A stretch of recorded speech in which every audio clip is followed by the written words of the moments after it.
X-Force number 3 by Benjamin Percy and Joshua Cassara. Where's it all going? How does it go? We've had two pretty big action-oriented issues. Xavier getting shot, the revelation of Domino had been kind of chewed to pieces. What happens next?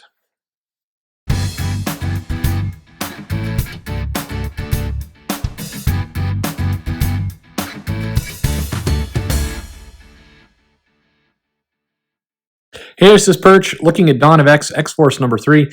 This is a book that a lot of people have as the, it's certainly in the top 3, I'd say, of their books right now. It's the one that's getting a lot of buzz. I think a lot of people pleased because Benjamin Percy is going to be doing the solo Wolverine book, and the Wolverine that we're seeing in X-Force is the one that fans seem to want. So that's all things work out there, right? So in the past couple issues, we had Xavier getting assassinated in the first by assassins that somehow got onto Krakoa. And on the second issue, we discovered those assassins had grafted skin from Domino onto them to evade Krakoa's defenses. And that brings us to where we are here. So we start out, this book, by the way, has a horror feel, very much like Immortal Hulk, I'd say, did at the beginning. It's got that kind of very grisly, very dark feel. This is the Mutants Aren't Fooling Around book. And we see at the beginning that, kind of as a flashback, that they basically have skinned Domino and taken her eye and just really kind of tortured her, used parts of her body to graft things onto, basically engineered soldiers that they can use to attack the mutants. Why are they attacking mutants? We're not completely sure, but maybe we'll find out by the end.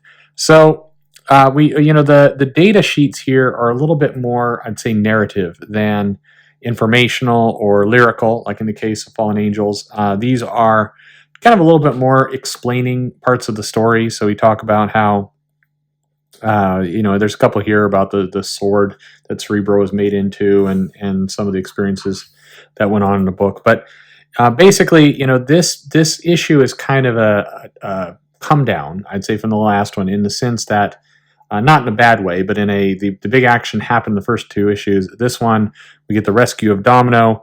We get some gigantic, monster here chasing after them. Kind of a Cronenberg attack. Giant muscly skin monster is going to chase them. So Wolverine and Kid Omega, who's the odd couple team, has to go running away with clinging onto life Domino with a power inhibitor, who's just in bad shape. The meat of the issue, or the more crux of the issue, is a conversation that Beast and Jean Grey are having, which really goes 2 pages. Not a very satisfying conversation, I would say. But basically, it's Beast asking the question that a lot of fans have asked, which is, if we bring Charles back, if we've eliminated death, what does that mean? Do we become reckless? Do we become not ourselves? How does that change us? And Jean's like, hey, don't worry about it, bro. It's okay. You'll be fine. It always worked out for me. No worries.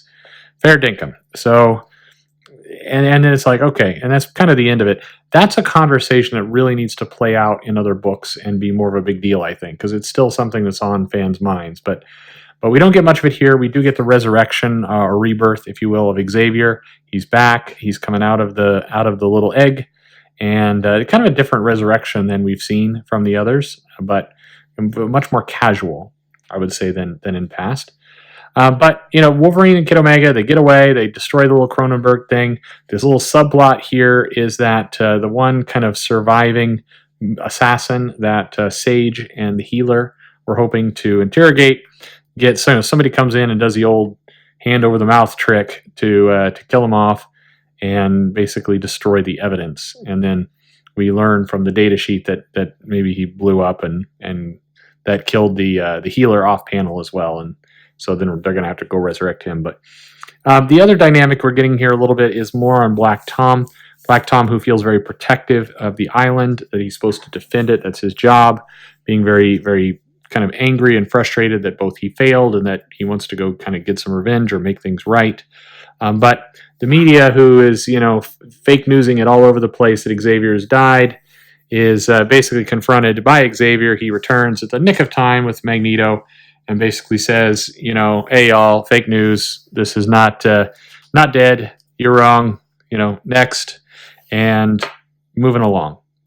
So we get a little bit more of Wolverine Domino, but really kind of the end of the issue is setting up the premise of the series, which is Xavier saying, we have the left hand turns a page, the right hand makes a fist. We're going to have and they even line them up a little bit. Beast and Jean and Sage looking up from the table. You are, going to study the enemy. You're going to use science. You're going to do the investigative ops work, and Wolverine and Kid Omega and Domino. You guys are going to be the hunters and the wet works team, and there you go. So feels like a force to good to me. My X-Force. This is the first time Xavier's kind of sanctioned an X-Force team like this, and there he goes.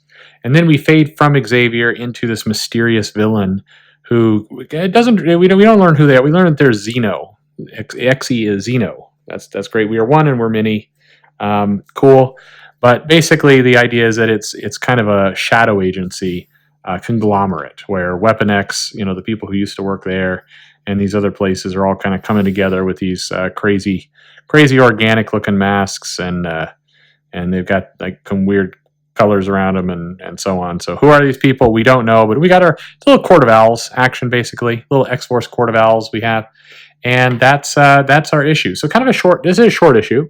It's a cleanup from the previous one. So still things moving around, still a lot of fans of this book. Still, if you've liked the first 2 issues of X-Force, you'll like this. If you wanted to kind of get the Dawn of X books kind of on track a little bit to somewhere, this book kind of lays down finally this is the meat of what this book's going to be, and now we can move on and have happy adventures together.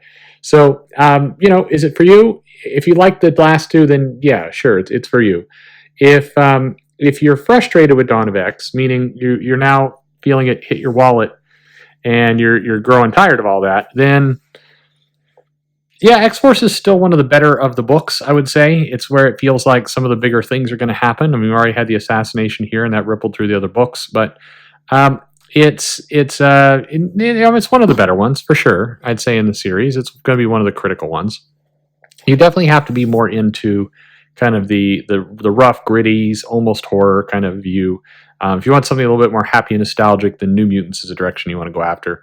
But, nothing wrong with this. Fine book. We'll see another one in 2 weeks or so, I think. That seems to be how it's going. Or maybe a week. Actually, yeah, holy cats. Looking at this schedule, it looks like 1 week. This is the most insane schedule ever. I got to say this before I sign off here.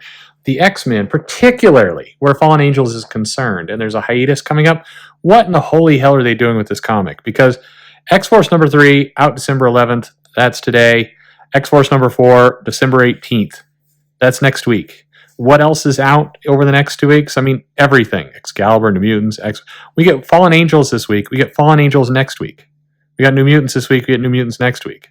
This is crazy town. I mean, too much. Sorry. The double shipping. This is a bad idea. I'm just telling you, Marvel. You're doing a bad thing here. Slow it on down. People like it. You don't need to shove that stuff too far out. I mean, I know you're trying to make your December numbers, but good gravy, man. Just pace yourself. I'm trying to help you here. Don't wreck the boat. Anyway, what do you think? Did you like the issue? Are you a fan of X-Force? What do you think about all this double shipping? Would love to know your thoughts, comments. Like, subscribe, follow me on Twitter at Comic Perch. Thanks for listening.